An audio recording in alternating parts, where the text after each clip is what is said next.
अस्सलाम वालेकुम स्टूडेंट्स, उम्मीद है आप सब खैरियत से होंगे। प्रीवियस लेक्चर में हमने देखा कि किस तरह से हम कंप्यूटर की मेमोरी के अंदर होल नंबर्स को, इंटीजर्स को महफूज कर सकते हैं। और हमने ये देखा स्टूडेंट्स कि होल नंबर्स हो या इंटीजर नंबर हो या कोई भी नंबर हो, उसको कंप्यूटर की मेमोरी में महफूज करने से पहले बाइनरी में कन्वर्ट किया जाता है। तो स्टूडेंट्स, इसी तरह से हमारे पास फ्लोटिंग पॉइंट नंबर्स हैं। फ्लोटिंग पॉइंट नंबर्स को भी जब कंप्यूटर की मेमोरी में महफूज किया जाएगा या उसको कंप्यूटर की मेमोरी में रिप्रेजेंट किया जाएगा, तो इनको भी हम पहले बाइनरी में कन्वर्ट करेंगे। तो बाइनरी में कन्वर्ट करने से पहले या कंप्यूटर की मेमोरी में रिप्रेजेंट करने से पहले हम देख लेते हैं कि फ्लोटिंग पॉइंट नंबर्स क्या होते हैं। तो students, floating point numbers that contain decimal point are called as floating point numbers. ऐसे नंबर्स जिनके अंदर इशारिया आ जाए उनको हम फ्लोटिंग पॉइंट नंबर्स कहते हैं, जैसे 5.75 या 0.001। अब इन दोनों नंबर्स के अंदर हमारे पास डेसिमल पॉइंट है, तो इस वजह से हम इन नंबर्स को क्या कहेंगे, ये फ्लोटिंग पॉइंट नंबर्स, या इन नंबर्स को हम रियल नंबर्स भी कहते हैं। तो स्टूडेंट्स याद रखिएगा, फ्लोटिंग पॉइंट नंबर्स को कंप्यूटर की मेमोरी में रिप्रेजेंट करने से पहले उनको हम साइंटिफिक नोटेशन में कन्वर्ट करते हैं। तो साइंटिफिक नोटेशन में कन्वर्ट करने का फार्मूला होता है हमारे पास sign multiply by mantissa multiply by 2 की पावर एक्सपोनेंट। इस फार्मूला को हम डिटेल में देखते हैं, उससे पहले एग्जांपल देख लेते हैं। हमारे पास एक नंबर है 5.75। ये आपके बुक का पेज नंबर 34 की पहली एग्जांपल है जो कि टेबल के अंदर बनी हुई है। ये एक फ्लोटिंग पॉइंट नंबर है, हमने इसको कंप्यूटर की मेमोरी में रिप्रेजेंट करना है।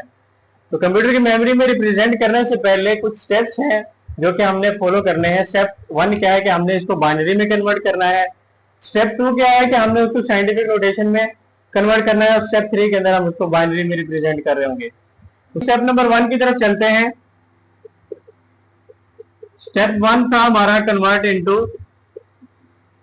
बाइनरी। अब याद रखिएगा स्टूडेंट्स, इस नंबर के दो पार्ट्स हैं। पहला डेसिमल पॉइंट से पहले, जिसको हम इंटीग्रल पार्ट कहते हैं। दूसरा डेसिमल पॉइंट के बाद, जिसको हम फ्रैक्शनल पार्ट कहते हैं। तो 5 को मैं यहां पे लिख देता हूं, 5 is integral part, 0.75 is fractional part.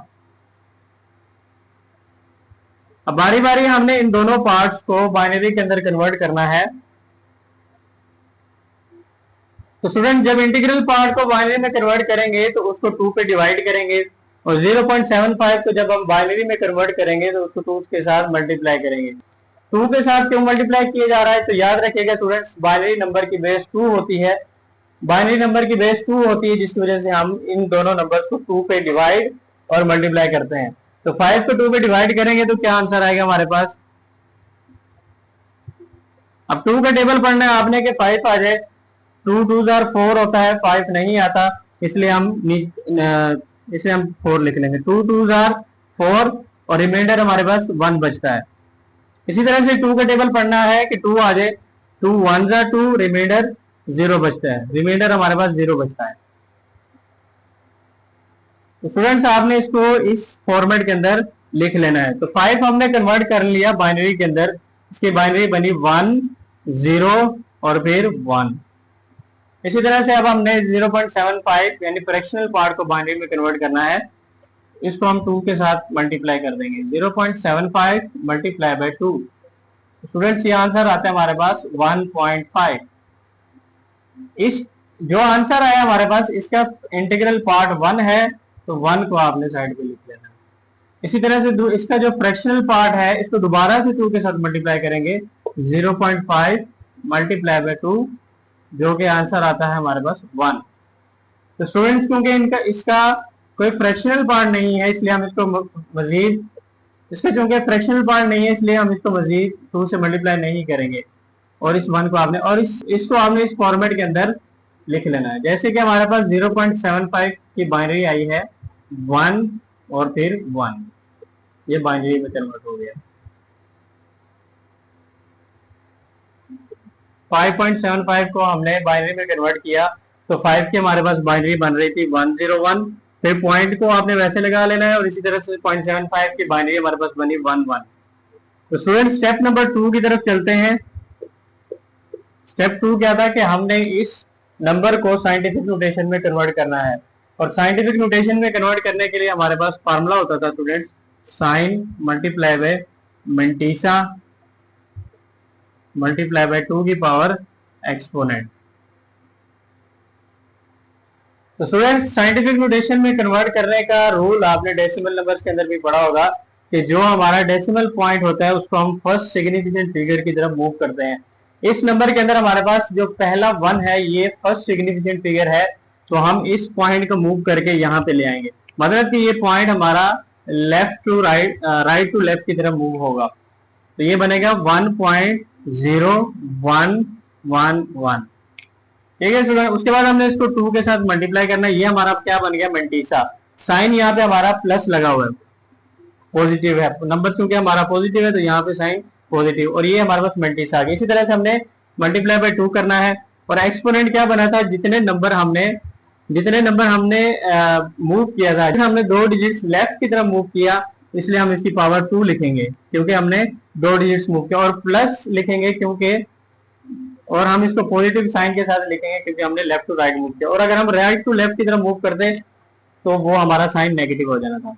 हमारा नेक्स्ट स्टेप इस मेंटिसा के इस फ्रैक्शनल पार्ट को डेसिमल के अंदर कन्वर्ट करना है, तो वो किस तरह से करेंगे आए देख लेते हैं। तो इस नंबर को आपने लिख लेना है 0111, ठीक है। अब इस नंबर को आपने हर एक डिजिट को आपने पोजीशन दे देनी है, जैसे कि इसकी पोजीशन आपने -1 देनी है, इसकी -2, -3 और ये -4। तो स्टूडेंट आपने बाइनरी टू डेसिमल में कन्वर्ट करने का एक फार्मूला पढ़ा होगा, और वो फार्मूला ये है, नंबर मल्टीप्लाई बाय बेस की पावर पोजीशन, और फिर आपने सबको ऐड करते जाना है। तो स्टूडेंट हमारा पहला नंबर है 0, तो हम यहाँ पे लिख लेंगे 0, फिर मल्टीप्लाई बाय बेस हमारी इस नंबर की 2 है, क्योंकि ये एक बाइनरी नंबर है तो इसलिए इसकी बेस हमारे पास क्या आ जाएगी 2, और पोजीशन हमारे इसके पास क्या आ रही है -1, तो यहाँ पे हम -1 लिख लेंगे। फिर उसके बाद प्लस, इसी तरह से बाकी सारे नंबर्स के साथ आपने ये फार्मूला अप्लाई करना। 1 नंबर हमारे पास क्या 1 मल्टीप्लाई बाय बेस 2 है, और पावर में हमारे पास -2 आ रही है। इसी तरह से अगर नेक्स्ट नंबर होगा +1 मल्टीप्लाई बाय बेस 2 की पावर -3 प्लस, और नेक्स्ट नंबर हमारे पास आखिरी डिजिट रह गया 1, इसको हम लिख लेंगे 1 मल्टीप्लाई बाय 2 की पावर, इस डिजिट की हमारे पास पावर -4 आ रही है तो हमने -4 लिख दिया। जब आप इस नंबर को कैलकुलेटर पे सॉल्व करेंगे तो ये आपके पास स्टूडेंट बन जाएगा 0.4375। अब इस नंबर को, इस डेसिमल नंबर को आपने इस फार्मूला के अंदर प्लेस कर देना है, क्योंकि आपने इस फ्रैक्शनल पार्ट को कन्वर्ट किया था तो आपने इसकी जगह पे इसको रिप्लेस कर देना है। तो ये बनेगा 1 + 1 पॉइंट, इसकी जगह पे आपने ये लगाना है 4375 मल्टीप्लाई बाय 2 की पावर 2। तो स्टूडेंट्स ये हमारा नंबर साइंटिफिक नोटेशन के अंदर रिप्रेजेंट हो गया है। आगे हम देखते हैं कि अगर आपको सिंगल प्रिसिजन के अंदर कन्वर्ट करना है तो वो किस तरह से करेंगे। सिंगल प्रिसिजन का मतलब है कि अगर आपको 4 बाइट की मेमोरी यानी कि 32 बिट्स की मेमोरी प्रोवाइड की जाए तो आपने किस तरह से इस नंबर को सिंगल प्रिसिजन के अंदर रिप्रेजेंट करेंगे, ठीक है। तो अब हम देखते हैं कि सिंगल प्रिसिजन के अंदर कितनी बिट्स होती है टोटल। तो हम जानते हैं कि सिंगल प्रिसिजन के अंदर 4 बाइट की मेमोरी होती है, और 4 बाइट का मतलब है टोटल आपके पास 32 बिट्स हैं, और 32 बिट्स के अंदर आपने रहते हुए इस पूरे नंबर को आपने रिप्रेजेंट करना है। तो स्टूडेंट्स आपने पहले भी देखा था कि इस नंबर के साइंटिफिक नोटेशन रिप्रेजेंटेशन के कुछ पार्ट्स हैं, जैसे कि ये साइन है हमारे पास, उसके बाद ये मेंटिसा होता है, और ये ऊपर एक्सपोनेंट होता है।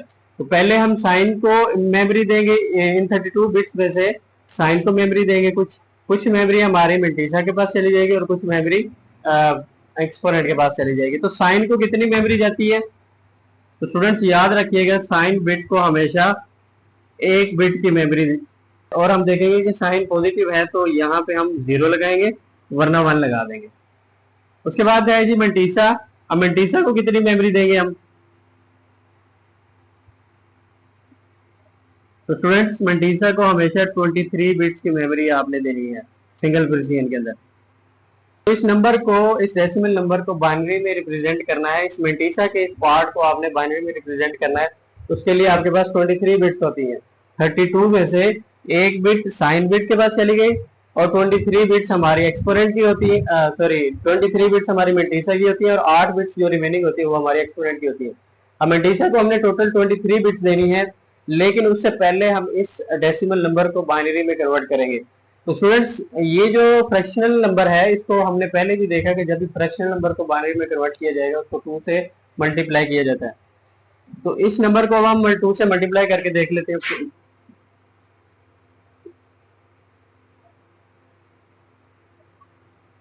0.875।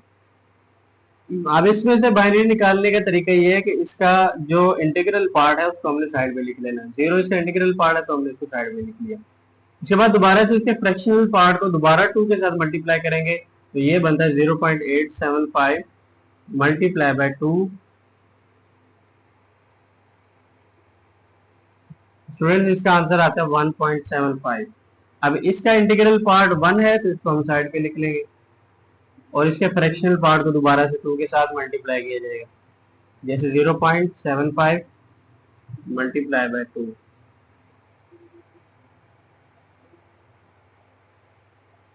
ये बनता है जी 1.5। सिमिलरली हमने इसका भी इंटीग्रल पार्ट को दोबारा साइड पे लेके लेना है। 1 है, क्योंकि इसका इंटीग्रल पार्ट 1 है तो उसको मैंने साइड पे लिख लिया। अब फ्रैक्शनल पार्ट को दोबारा से 2 से मल्टीप्लाई करेंगे, 0.5 मल्टीप्लाई बाय 2, ये आता है 1। अब क्योंकि इसका कोई फ्रैक्शनल पार्ट फर्दर नहीं है जिसकी वजह से हम इसको आगे मल्टीप्लाई नहीं करेंगे और ये 1 हम इसको साइड पे लिख लेंगे। अब इसको लिखने का तरीका ये था कि हम ऊपर से नीचे की तरफ इस फॉर्मेट में लिखते हैं। मेंटिसा का ये जो पार्ट है इसको हमने बाइनरी के अंदर कन्वर्ट कर लिया। अब हमने इसको 23 बिट्स के अंदर रिप्रेजेंट करना चाहते हैं तो ये 1 आ जाएगा हमारे पास, और ये जो फ्रैक्शनल पार्ट की बाइनरी है ये इसको आपने लिख लेना है। तो वो आई है हमारे पास 0, फिर 1 1 1। ये कितनी बिट्स बनती है? 1 2 3 4 5, 5 बिट्स बनती हैं। जो बाकी रिमेनिंग बिट्स हैं 23 बिट्स क्योंकि हमने इसको देनी थी तो रिमेनिंग बिट्स को आपने 0 लगा देने हैं।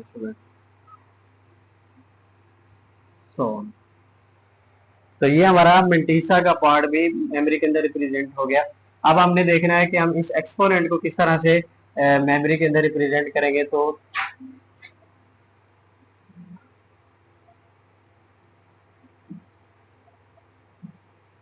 एक्सपोनेंट को हमेशा 8 बिट्स की मेमोरी दी जाएगी, ये हमने याद रखना है।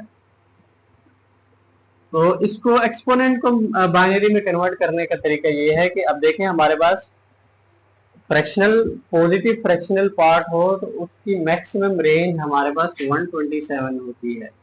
उसको हमने 2 के अंदर ऐड कर देना है तो ये आ जाएगा 129। अब 127 के अंदर क्यों ऐड किया है? क्योंकि ये एक पॉजिटिव नंबर है और positive number, positive fractional number है और पॉजिटिव फ्रैक्शनल नंबर की रेंज हमेशा 127 होती है, और अगर नेगेटिव नंबर होगा तो उसकी रेंज 126 होती है। हमने इसको हमेशा 127 के साथ ऐड कर देना है। आपका जो भी एक्सपोनेंट होगा, यहाँ पे एक्सपोनेंट हमारा 2 है तो इसलिए मैंने 127 को 2 के अंदर ऐड करके 129 बना लिया। अब 129 को आपने बाइनरी के अंदर कन्वर्ट करना है। तो बाइनरी में कन्वर्ट करने का एक तरीका ये भी है कि हम इसको बिट्स के जरिए से करें। बाइनरी के अंदर कन्वर्ट करने का एक तरीका ये भी है कि हम इस तरह से बिट्स लिखकर बिट्स को ऑन या ऑफ करें तो वो हमारा नंबर, डेसिमल नंबर बाइनरी के अंदर कन्वर्ट हो सकता है। अब 129 हमने बनाना है तो यहाँ पे ये मैंने ये बिट्स ले ली हैं। अब इनमें से किस बिट को ऑन किया जाए तो 129 बन सकता है? ऑब्वियसली पहली बिट और आखिरी बिट को हम अगर ऑन करें और इन दोनों को ऐड करें 128 प्लस 1 तो ये हमारे पास 129 बनता है। बाकी सारे बिट्स को हम ऑफ कर देंगे। तो स्टूडेंट्स, ये हमारे पास एक्सपोनेंट रिप्रेजेंट हो गया 1 0 0 0 0 0 1। ये एक्सपोनेंट भी हमारा रिप्रेजेंट हो गया बाइनरी के अंदर। तो स्टूडेंट्स, इस क्वेश्चन के अंदर हमने देखा कि फ्लोटिंग पॉइंट नंबर्स क्या होते हैं और उनको किस तरह से हम मेमोरी के अंदर, कंप्यूटर की मेमोरी के अंदर रिप्रेजेंट किया जाता है। उसके कितने स्टेप्स हैं कंप्यूटर की मेमोरी के अंदर रिप्रेजेंट करने के। तो स्टूडेंट्स उसके हमेशा 3 स्टेप्स होते हैं। पहला स्टेप होता है कि हमने उस फ्लोटिंग पॉइंट नंबर को बाइनरी के अंदर कन्वर्ट करना है। दूसरा स्टेप होता है कि उसको हमने साइंटिफिक जो हमने बाइनरी नंबर निकाला है उसको साइंटिफिक नोटेशन के अंदर रिप्रेजेंट करना है। तीसरे स्टेप के अंदर हमने जो साइंटिफिक नोटेशन की रिप्रेजेंटेशन निकाली है उसको हमने सिंगल प्रिसिजन या डबल प्रिसिजन के अंदर रिप्रेजेंट करना होता है। सिंगल प्रिसिजन क्या होती है कि अगर आपको 32 बिट्स की मेमोरी दी जाए तो 32 बिट्स को यूटिलाइज करते हुए आपने साइंटिफिक नोटेशन को आपने रिप्रेजेंट करना है मेमोरी के